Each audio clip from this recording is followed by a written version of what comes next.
to show you kind of how I do contouring and a little bit of basic editing. And some people were asking me how I did it, and I made a little picture, and then I didn't really ever make a video.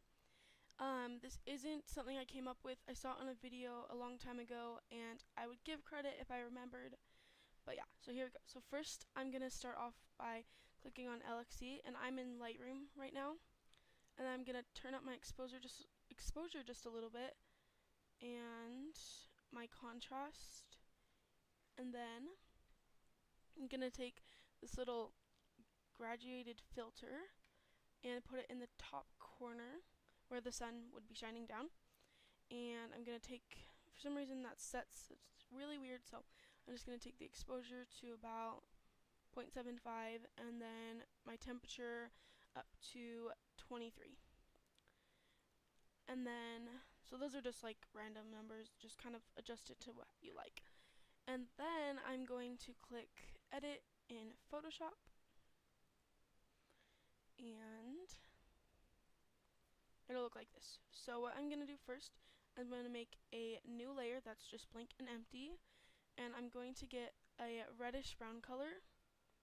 I could leave the name of the color I used right here, but just something like that. You can kind of change the color to what you like, but I like a reddish brown color.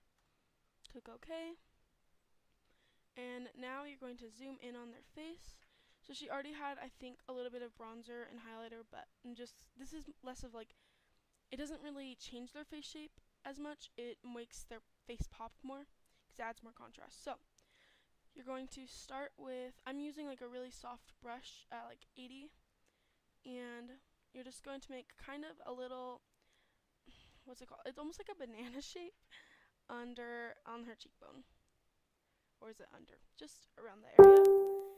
And then you are going to do a little bit on her jawline.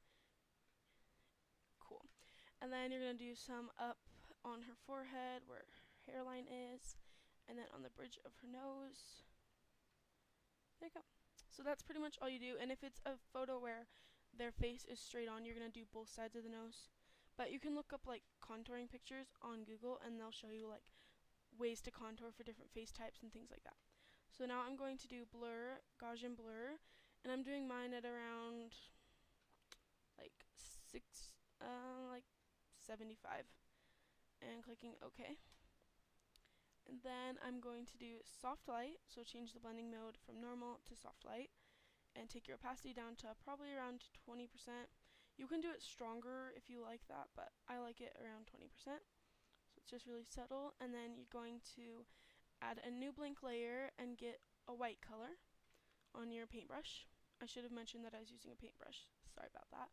And you're going to do 2 triangles under her eyes, and then up the bridge of her nose, and a triangle on her forehead area, and then just a little bit right here, and then under the chin a little bit, and then also under that first contour. And then you're going to do blur again, Gaussian blur, and blur it a little bit less this time. So mine's at 37. Click OK. Change it to soft light, and then change the opacity way down to like around 20% again. And then I'm going to group them. And this is what it looks like after you've contoured. So it just adds a little bit more pop and contrast to their face.